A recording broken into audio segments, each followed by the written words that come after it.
Hello viewers, இனி நம்ம பார்க்க போறது ஒன் பீஸ் எபிசோட் 780 பார்ட் 1.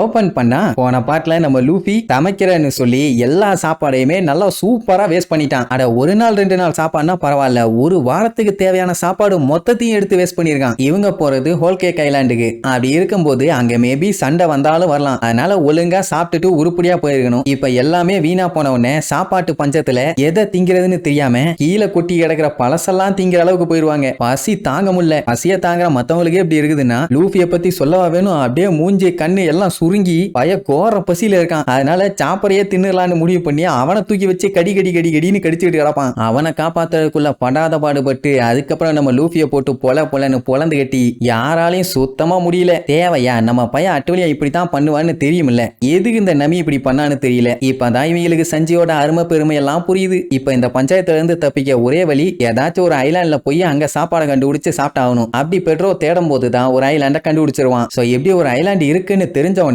எல்லாத்துக்கும் செம ஹாப்பி. அதாவது வேற எந்த ஐலாண்டும் இல்ல, நமி தம்மா கூண்டு ஒரு ஐலாண்ட காமிக்கும் போது எறும்பு கூட அந்த ஐலாண்ட்ல போய் இருக்க முடியாது, நம்ம போய் எப்படி இருக்கிறதுன்னு அந்த கேரட் கூட கேட்டாலே அந்த ஐலாண்ட் தான் அது. அவ்வளவுதான், கடவுள் நம்மளை காப்பாத்திட்டாரு. சாப்பாட்டுக்கு இனி பஞ்சம் இல்ல, எப்படியாச்சும் அந்த ஐலாண்டுக்கு போய் சோத்த தின்றலாம்னு முடிவு பண்ணி எல்லாம் போலான்னு ஜாலியா என்ஜாய் பண்ணிட்டு இருப்பாங்க. ஆனா அப்பதான் பெக்கோம்ஸ் வந்து ஒரு பெரிய குண்டா தூக்கி போடுவான். ஃபர்ஸ்ட் போக வேண்டாம் தான் சொல்லுவான். ஏன் என்ன அங்க ஏதாச்சும் பேய் பூதம் அது இதுன்னு ஏதாச்சும் இருக்கான்னு கேட்டா பைரட்ஸுங்க நியாயப்படி அந்த பக்கமே போக கூடாது, ஏன்னா அங்கதான் நேவி பேஸ் இருக்கு. அதாவது அந்த ஐலாண்டு மொத்தமுமே நேவி பேஸ் தான். அப்படின்னா அங்க நார்மல் மக்கள் கூட இருக்க மாட்டாங்க, ஃபுல் அண்ட் ஃபுல் நேவி ஆளுங்க மட்டும்தான். சும்மா ஒரு குரூப் இருந்தாலே இவங்களுக்கு சங்கு தான். இப்ப நேவி பேஸுக்குள்ளேயே போய் எப்படி சாப்பிட்டு வர்றது? ஆனா இப்ப இதை விட்டா இதுக்கப்புறம் பக்கத்துல எந்த ஒரு ஐலாண்டும் இல்ல, ரொம்ப தூரம் போகணும். அது வரைக்கும் இவங்க பாடி தாங்காது. சோ வேற வழி இல்லாம அங்க போய் நைஸா யாருக்கும் தெரியாம சாப்பிட்டுட்டு ரிட்டர்ன் வந்துடலான்னு தௌசண்ட் சனி கப்பலை அங்க ஒரு ஓரமா பார்க் பண்ணிட்டு பெக்கோம்ஸ், பெட்ரோ, நம்ம ப்ரூக் இவங்க 3 பேர்த்தையும் கப்பலை பாத்துக்க சொல்லிட்டு மிச்சம் இருக்க எல்லாருமே சப்மரீன்ல கிளம்பிடுவாங்க. ஆக்சுவலா பெக்கோம்ஸ் ஃபர்ஸ்ட் வேண்டாம் தான் சொல்லுவான். பட் இப்ப சாப்பாட்டுக்கு பஞ்சமாயிருச்சு, வேற வழி இல்ல. சரி அப்படின்னா கொஞ்சம் பார்த்து அடக்கி வாசிங்க, இல்லன்னா பெரிய பிரச்சனை ஆகும் தான் சொல்லி அனுப்பியிருப்பான். ஏன் அப்படின்னா அங்க இருக்க ஆளுங்க எல்லாம் வெறி பிடிச்சவனுங்க. நியூ வேர்ல்டுல இந்த மாதிரி இடத்துல ஒரு நேவி பேஸ வச்சு இருக்கானுங்கன்னா நார்மலான ஆளுகளா இருப்பானுங்களா என்ன? ஆக்சுவலா அவனுங்க இங்க இருந்து ஹோல் கேக் ஐலாண்ட அப்சர்வ் பண்ணிட்டு இருக்கானுங்க. அதனாலதான் இந்த இடத்துல இப்படி ஒரு நேவி பேஸ். போற வழியிலேயே லூஃபி சாப்பர் எப்படியாச்சும் தின்றலான்னு கடின்னு கடிக்க ட்ரை பண்ணுவான். நல்ல வேலை நமி மண்டையிலேயே போட்டு உட்கார வச்சிருவா. சரி ஃபர்ஸ்ட் உள்ள என்ட்ராகணும்ல, அதுக்கு பயங்கரமா பிளான போட்டு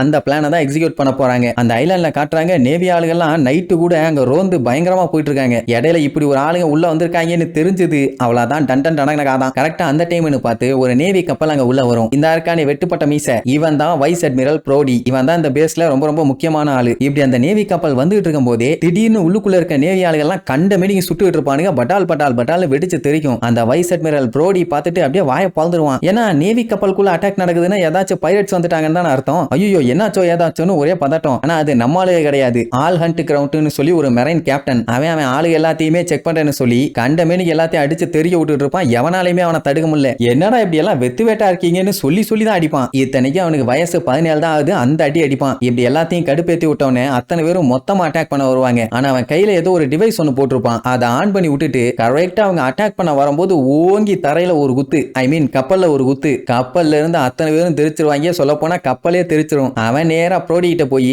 இந்த மாதிரி எனக்கு வந்திருக்க ஆளுகள்லாம் வெத்து வேட்டா இருக்கானுங்க, இவனுங்களெல்லாம் பழைய ஆளுகிட்ட அனுப்பி விட்டுட்டு வேற ஆள் அனுப்பி விடுங்க, இவனுங்களை வச்சுட்டு சாம்பார் வேணா பண்ணலாம், சண்டையெல்லாம் பண்ண முடியாதும்பா. அது ப்ரோடிக்கு செம காண்டாகும். இங்க நமி என்ன பிளான் பண்ணியிருக்கானா, நம்ம ப்ரூக் இருக்கான்ல, அவனோட சோல் தான் வெளியில வருமே. அவன் ஆல்ரெடி சுடுகாட்டுல இருந்து எந்திரிச்சு வந்த போன மாதிரி தான் இருப்பான். அவனோட சோலை வெளியில கொண்டு வந்து எல்லாத்தையும் பயன்படுத்திடுவான். மயக்கம் போட்டு வந்துருவாங்க. அவங்க ட்ரெஸ் அலேக்கா எடுத்து போட்டுக்கிட்டு மெரைன் ஆளுங்க மாதிரியே உள்ள கிளம்புவாங்க. அப்ப அங்க ஒரு கப்பல் எரிஞ்சுட்டு இருக்கும். எல்லாம் அந்த கிரவுண்ட் போய் பார்த்த வேலை தான். சரி ரைட்டு, இதுக்கப்புறம் தான் கேர்ஃபுல்லா இருக்கணும்னு சொல்லி அப்படியே எல்லாத்தையும் செக் பண்ணி பார்ப்பாங்க. அப்ப நேவி ஆளுங்க சாப்பாடு எல்லாத்தையுமே ஒரு பில்டிங்க்கு கொண்டு போறது தெரியும். அப்ப அங்கதான் சாப்பாடு இருக்குது, பக்கத்துல தான் நேவி ஹெட் குவார்டர்ஸும் இருக்குது. எந்த ஒரு பிரச்சனையும் இல்லாம போனமா வந்தமா தின்னமானு இருக்கணும்னு இவங்க பிளான் பண்ணிட்டு திரும்பினா லூஃபியையும் காணும், கேரட்டையும் காணும். என்னடான்னு பார்த்தா சோத்த மோப்பம் பிடிச்சிக்கிட்டு அவங்க பாட்டுக்கு போறாங்க. ஐயோ இவங்கள வச்சுக்கிட்டு பஞ்சாயத்துல மாட்டிக்குவோம் போலேன்னு இவங்களாம் அடிச்சு பிடிச்சு பின்னாடியே ஓடுவாங்க. அதே நேரம் இங்க ப்ரோடி கார்ப்பை பிடிச்சு வண்டியா திட்டிட்டு இருப்பான். ஆனா அவரு கண்டுக்காம ஜாலியா சிப்ஸ் சாப்பிட்டுட்டு இருப்பாரு. ஆனா போன்ல தான் திட்டிட்டு இருப்பாரு. கார்பெல்லாம் அங்க இல்ல. ஏன் திட்டுறாருன்னா அந்த கிரவுண்ட் இருக்கான்ல, அவனோட இன்ஸ்டா இன்ஸ்ட்ரக்டரே கார்ப்பு தான். பின்ன அவன் எப்படி இருப்பான்? எல்லாம் உன்னால தான், நீ தான் இப்படி ஆக்கி வச்சிருக்க, அவன் ரொம்ப ரொம்ப மோசம்னு வண்டையா திட்டுவாரு. ஆக்சுவலா கிரவுண்ட் ரெக்வஸ்ட் பண்ணி டிரான்ஸ்ஃபர் வாங்கி அங்க போயிருக்கான். அதனால நீ தான் பாத்துக்கணும், பத்திரமா பாத்துக்கன்னு போனை வச்சிருவாரு. கோபியுமே இன்னும் கார்ப்பு கூட தான் இருக்கான். அவன் ஆக்சுவலா இதுக்கு முன்னாடி இங்க தான் இருந்தான். எதுக்காக டிரான்ஸ்ஃபர் வாங்கிட்டு அங்க வைஸ் அட்மிரல் ப்ரோடி கிட்ட போயிருக்கான்னு கேட்டா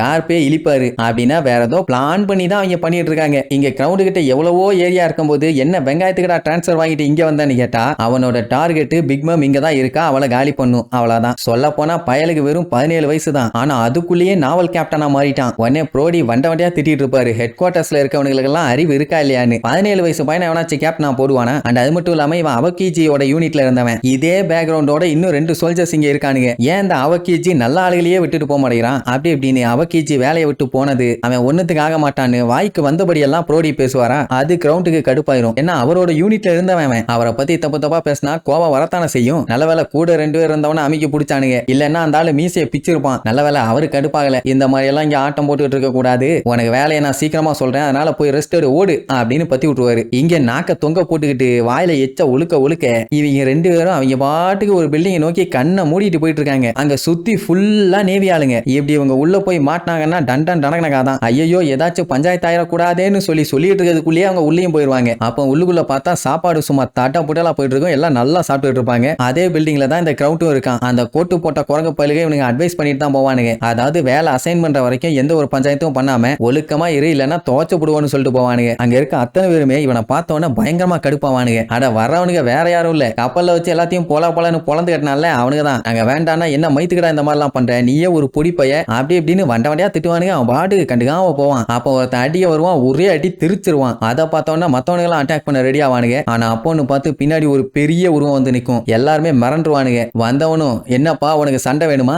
இன்னைக்கு உனைய செஞ்சிடறேன், உன்னை வாடா நீயா நானான்னு பாத்துக்கலான்னு பேசிட்டு இருக்கும் போதே பொசுக்குன்னு அந்த பெரிய உருவம் பட்டக்குன்னு வந்து கட்டி பிடிச்சிக்கும். அட இந்த மூதேவியோட பேரு ஆன்டி போன்ஹம். இவனும் அவனும் முன்னாடி ஃப்ரெண்ட்ஸுங்க. ரொம்ப நாள் கழிச்சு பார்த்த உடனே சந்தோஷத்துல கட்டி பிடிச்சி கதற விட்டுட்டு இருப்பான். விடுறானாலும் கேட்கறதா இல்ல. இவனுக்கு கூட சேர்ந்தவன் தான் இன்னொருத்தன் இருக்கான். அவன் பேரு ஜப்பா. Full name ஷிமோய் ஜப்பா. அடா மேல உட்காந்து குமுறி அழுதுகிட்டு இருக்கானே இவன் தான். இவனும் கிட்டத்தட்ட சஞ்சய் மாதிரி தான். லேடிஸா பார்த்தானாலே போதும் அவங்களுக்காண்டி உயிரை விடுவான். எல்லாரும் இவனை அசிங்கப்படுத்திடுவாங்க. அதனாலதான் இவ்வளவு கன்றாவியா உட்காந்து அழுதுகிட்டு இருக்கான். சரி இப்ப தானே இவங்க மீட் பண்ணிருக்காங்க, வா நல்லா ஜாலியா சாப்பிட்டுக்கிட்டு நிறைய விஷயம் பேசுவோன்னு சொல்லி அலையக்கா அவனை தூக்கிட்டு அங்க இருந்து கிளம்பிடுவான். அதே நேரம் இங்க கேரட்டும் லூஃபியும் உள்ள வந்தாங்கல்ல, போன உடனே அவங்களுக்கு சாப்பாடு வைப்பாங்க. அவ்வளவுதான், சந்தோஷம் தாங்க முடியாம வெளுத்து கட்ட ஆரம்பிச்சிருவாங்க. அப்படியே கட் பண்ணா காட்டுக்குள்ள சோல்ஜர்ஸுங்க ஷிஃப்ட் மாத்தி வேலை பார்ப்பாங்கல்ல, அதுல அடுத்த ஷிஃப்ட் வரும்போது அங்க மரத்துல ஏகப்பட்டவரை கெட்டி வச்சிருக்கிறத பாத்துருவாங்க. எல்லாம் நம்ம ஆளுக பார்த்த வேலை தான். சோ இப்ப நேவி ஆளுகளை யாரோ அட்டாக் பண்ணிருக்காங்கன்னு தெரிஞ்சு போச்சு. இதுக்கப்புறம் விடுவாங்களா என்ன, நம்ம ஆளுகளை எப்படி விரட்டி கண்டுபிடிக்க போறாங்கன்னு அடுத்தடுத்த எபிசோட்ல அந்த காமெடியை பார்ப்போம். டாடா.